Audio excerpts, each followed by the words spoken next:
Aujourd'hui, c'était le plaidoyer intégré pour la réunification de familles séparées, la consolidation de l'unité familiale, ainsi que le respect de la dignité de la femme. En fait, on avait réuni aujourd'hui dans la salle les chefs coutumiers qui ont participé aux 2 jours de l'atelier de renforcement de capacité. Nous avons voulu ajouter d'autres chefs coutumiers responsables de villages et aussi quelques leaders communautaires ainsi que les leaders religieux.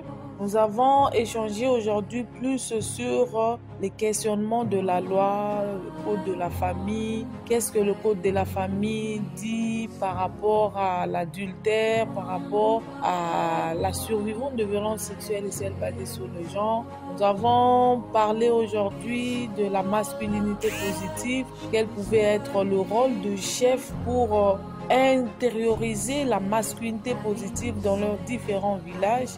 Le plaidoyer était aussi de voir les femmes qui pouvaient être au bureau de l'Assemblée. Malheureusement pour le Kasaï oriental, il n'y avait que 3 femmes qui étaient députées provinciales. Une, Dieu a accepté qu'elle puisse se séparer de ses terres. Une autre qui est devenue vice-gouverneur. Et une qui est à Kinshasa, ça fait beaucoup de temps. Et donc, nous sommes au Kasaï oriental avec une assemblée sans femmes, malheureusement.